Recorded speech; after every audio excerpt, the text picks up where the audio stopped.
বিসমিল্লাহির রহমানির রহিম।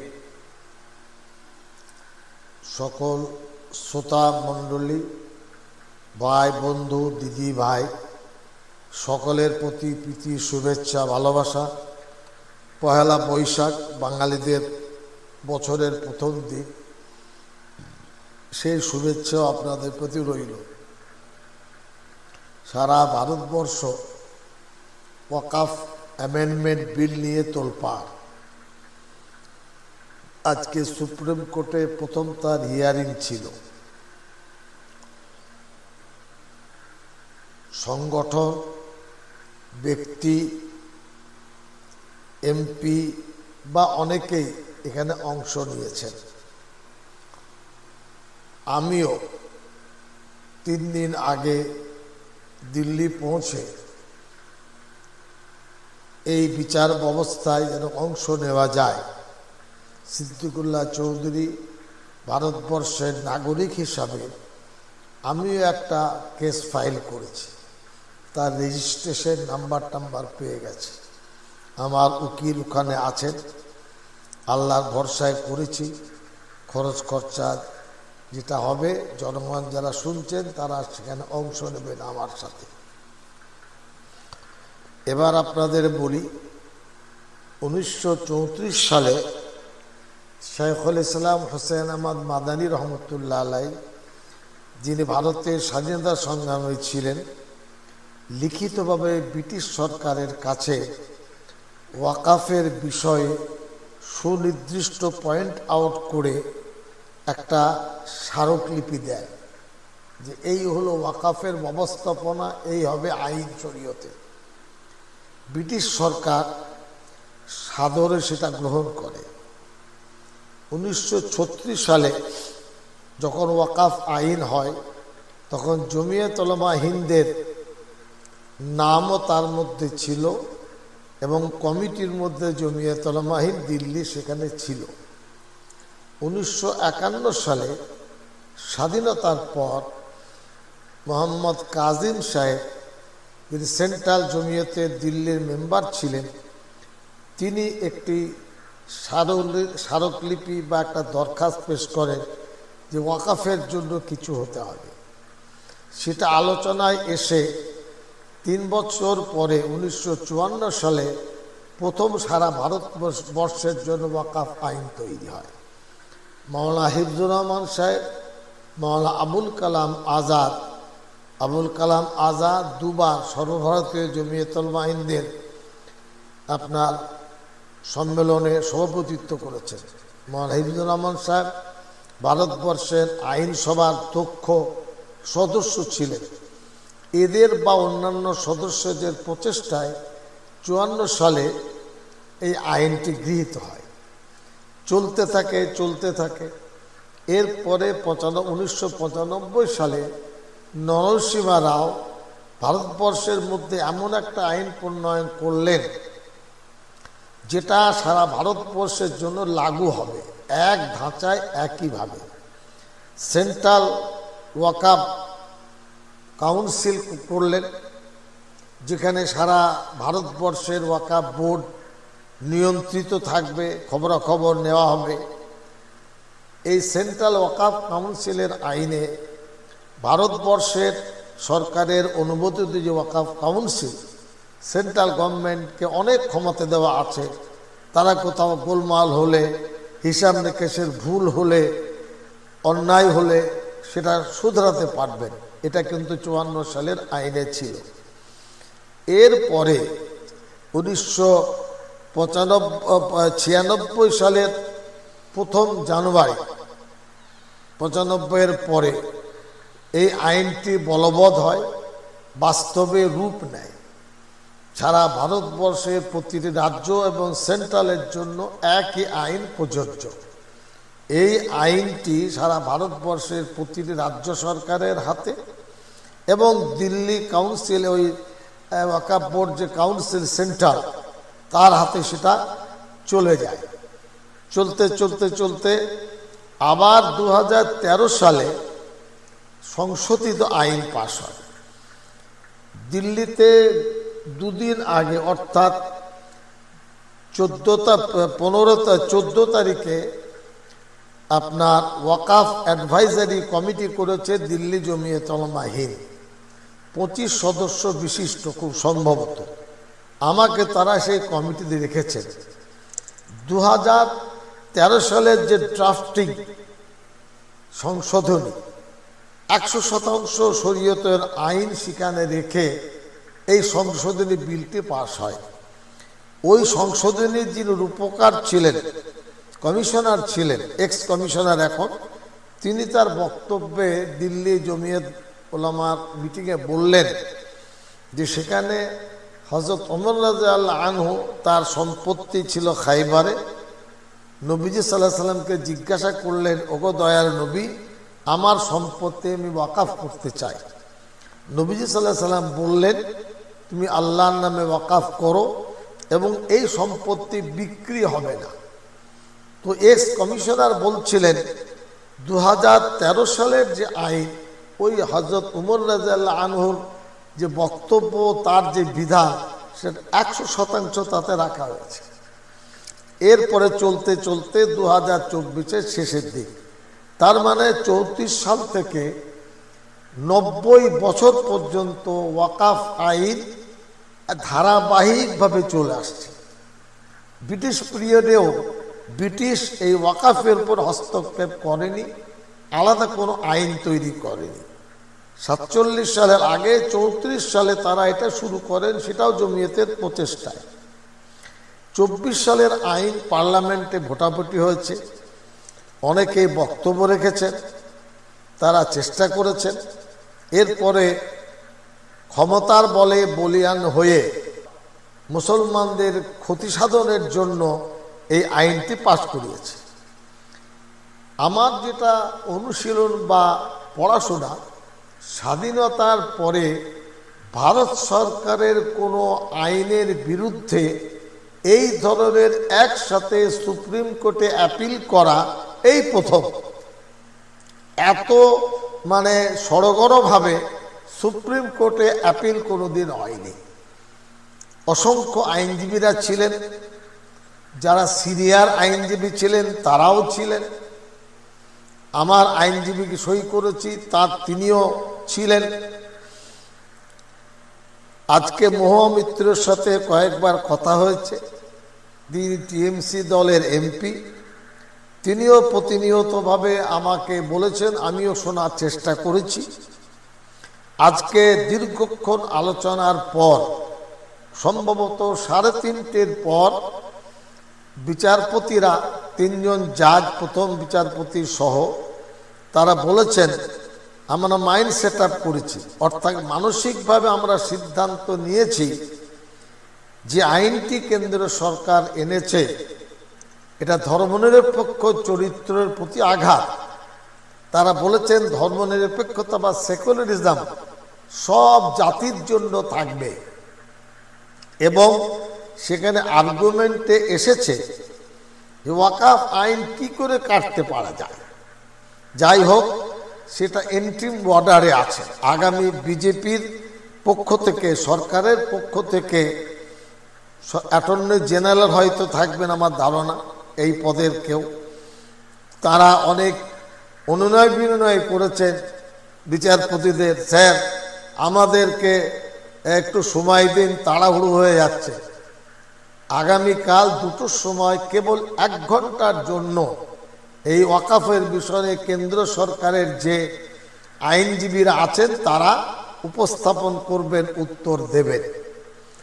2-3টি বিষয়ে তারা যে মনস্থির করেছেন তা হলো এই: ওয়াকাফ সেন্ট্রাল বোর্ড, সেন্ট্রাল কাউন্সিল দিল্লিতে যেটা আছে সর্বভারতীয়, পুরোপুরিভাবে মুসলমানদের হাতে থাকবে, এবং মানে এক্স অফিসিও হিসাবে ডেপুটি সেক্রেটারি পর্যায়ের একজন ব্যক্তি সেখানে থাকবেন সরকারের মাধ্যমে। হিন্দু হতে পারেন, মুসলিম হতে পারেন। একইভাবে স্টেট গভর্নমেন্টের সাথে সংশ্লিষ্ট যে ওয়াকাফ বোর্ড, সেই ওয়াকাফ বোর্ডও পুরোপুরিটাই মুসলমানদের হাতে থাকবে।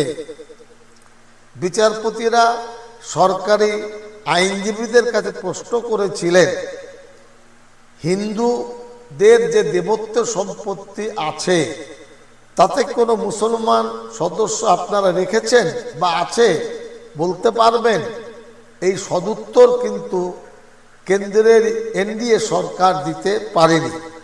আমি উল্লেখ করছি, শিখ সমাজের জন্য এসডিপিসি আইন আছে, গুরুদ্বারদের আইন আছে, যেটা স্বর্ণ মন্দির থেকে তারা পরিচালনা করে। সেখানে অশিখ কেউ মেম্বার নেই। স্বাধীনতার পূর্বে ব্রিটিশের কাছে আবেদন জানিয়েছিলেন, তারা শুনতে চাননি। একেবারে জীবনের কুরবানি দিয়ে অর্থ খরচ করে লড়াই করে এই আইনটি শিখ সমাজ পাশ করিয়েছিলেন, এসডিপিসি। এটা সবাই জানে। কেন্দ্র সরকারের হাতে শুধু আছে ওদের নির্বাচনের প্রক্রিয়া ঠিক রাখা, হিসাব ঠিকঠাক আছে কিনা দেখা, মাঝখানে কেউ গোলমাল করলে আবার পুনঃভাবে নতুনভাবে নির্বাচন প্রক্রিয়া তৈরি করা, সৃষ্টি করা, এই ক্ষমতা সেন্ট্রাল গভর্নমেন্টের আছে। কিন্তু সবটাই শিখ সমাজের হাতে আছে। অন্য কোনো সমাজ, হিন্দু সেখানে নেই, মুসলমান নেই, দলিত আদিবাসী নেই। Hindu religious charitable endowment act, HRCE, খুব প্রসিদ্ধ অ্যাক্ট, একজন মুসলমান তাতে নেই। একইভাবে অন্ধ্রপ্রদেশের জন্য CHR অ্যাক্ট 1987 সাল, এখানেও কোনো মুসলমান নেই। তামিলনাড়ু হিন্দু এন্ডাওমেন্ট অ্যাক্ট, এখানেও কোনো মুসলমান নেই। তামিলনাড়ুতে 9 লক্ষের বেশি সম্পত্তি আছে। এক্ষেত্রে আমাদেরও প্রশ্ন, যে প্রশ্ন মাননীয় বিচারপতিরা করেছেন, সেখানেও কোনো মুসলিম প্রতিনিধি তো নেই। আপনারা কেন ওয়াকাফ সম্পত্তিতে জোর করে মুসলিম হিন্দু প্রতিনিধি ঢোকাবেন? সুপ্রিম কোর্টের ভাষায় ওয়ান্স এ ওয়াকাফ ফর এভার এ ওয়াকাফ, একবার ওয়াকাফ হয়ে গেলে ওয়াকাফ থেকেই যায়। এই সুপ্রিম কোর্টের অর্ডার একদিনের জন্য নয়, দীর্ঘমেয়াদী, যতদিন ওয়াকাফ থাকবে ততদিন। এইসব কথাবার্তা কিন্তু সুপ্রিম কোর্টে হয়েছে। ভারতবর্ষে 8,08,000 ওয়াকাফ সম্পত্তি আছে, দুভাবে বিভক্ত। একটি সরকারি ওয়াকাফ বোর্ডে এনরোলমেন্ট করা, রেজিস্ট্রেশন বা তালিকাভুক্ত করা, আর একটা হলো ওয়াকাফ ইউজার, ব্যবহার সূত্রে ওয়াকাফ। 4,03,600 প্রপার্টি। সমস্যা হলো ইউজার ওয়াকাফ নিয়ে। 100 বছর, 150 বছর, 200 বছর, 250 বছর ধরে ওয়াকাফ বা তার থেকে বেশি, কে তার প্রমাণ দেবে? কাগজপত্র আছে। দিল্লি সরকার এটাই মানে দেখতে চেয়েছে, কাগজ আনো, প্রমাণ দাও, তাহলে আমরা তৈরি করে নেব যে এটা আমাদের জাতীয় সম্পদ। ওয়াকাফ মানে বিচারপতিরা বলেছেন এসব হবে না। ডিস্ট্রিক্ট ম্যাজিস্ট্রেটের পুরো ক্ষমতা দেওয়া হয়েছিল যে তিনি ইনকোয়ারি করে যা খুশি করবেন একা হাতে। ভারতবর্ষের মাননীয় বিচারপতিগণ ব্রেক লাগিয়ে দিয়েছেন, বলেছেন ডিএম পারবেন না। এখানে উপরে কেস হচ্ছে এবং সেই কেসের কি বা ওয়াকাফ বোর্ডের কি ভূমিকা সেটা দেখার পরে তারা সিদ্ধান্ত নেবেন। তারপরে ডিএম বুঝবেন যেটা ওয়াকাফ কি ওয়াকাফ নয়। ডিএম এর হাতে ওই ক্ষমতা থাকবে না। এবং মুসলমান প্রতিনিধিত্ব রাখবার জন্য এরা মাইন্ড সেট আপ করেছেন সম্পদ মুসলমানের। আর একটা হলো ওয়াকাফ বোর্ডের সঙ্গে সংশ্লিষ্ট বা এখানে এনরোলমেন্ট আছে। এখানেও বুঝতে হবে কোন রাজ্যে কত ক্ষয়ক্ষতি হয়েছে, সেটা পরের প্রশ্ন। এই সমস্ত বন্ধুদের মধ্যে যেমন রউফ রহিম সাহেব, খুব সিনিয়র অ্যাডভোকেট, সরাসরি আমার পাশেই তিনি বসেছিলেন। মিস্টার MR শামসাদ সাহেব, সিনিয়র অ্যাডভোকেট, সুপ্রিম কোর্ট। এছাড়া তাহির সাহেব ছিলেন, আরও অনেক বুদ্ধিজীবী কমিশনাররা ছিলেন, এক্স কমিশনার, তারা সেই মিটিংয়ে উপস্থিত ছিলেন। অনেক কিছু তাদের কাছে শিখেছি। ওদের আরও বক্তব্য, মুসলমান সমাজকে সজাগ হতে হবে, তবে ওয়াকাফ সম্পত্তি রক্ষা করা যাবে। ওদের পরামর্শ ঘুমিয়ে থাকলে চলবে না। ওদের পরামর্শ গ্রামে গ্রামে আপনারা বুঝে কোন সম্পত্তি কোন স্ট্যাটাসে আছে সেটা জেনে নিতে হবে। এই সমস্ত পরামর্শ দিয়েছেন। ওই আইনজীবী বিজ্ঞ মানুষদের পরামর্শ, রাস্তায় নেমে আন্দোলন করে যারা আমাদের বিপদগামী করছে তাদের হাত শক্ত হবে। তাই রাস্তায় নেমে আন্দোলন না করে বিচক্ষণতার মাধ্যমে চিন্তা ভাবনা নিয়ে ওয়াকাফ সম্পত্তি উদ্ধারের ব্যাপারে আলোচনা বা পর্যালোচনা এগুলো চলবে। জমিয়ত উলামা হিন্দের সেন্ট্রাল ওয়ার্কিং কমিটি মিটিং তার আগের দিন 6 ঘন্টা হয়েছে। আমি নিজে সেখানে উপস্থিত ছিলাম। বেলা 9টা থেকে 2:30 পর্যন্ত মিটিং হয়েছে। সেখানে সিদ্ধান্ত হয়েছে যে রাস্তায় নেমে বা পাবলিক জমায়েত আমরা আর করব না। আমি আপনাদের খাদিম বা সেবক, জমিয়ত উলামা হিন্দের স্টেট কমিটির প্রেসিডেন্ট, জেলা ইউনিট শাখা সংগঠনকে অনুরোধ করছি বা নির্দেশ দিচ্ছি, রাস্তায় নেমে কোনো মিছিল মিটিং করবেন না। পাড়ার মধ্যে ঘেরাঘুরি করে কোনো জায়গায় আলোচনা করলে এই আলোচনা করবেন। হিন্দু ভাইদের সাথে আমাদের সংঘাত নয়।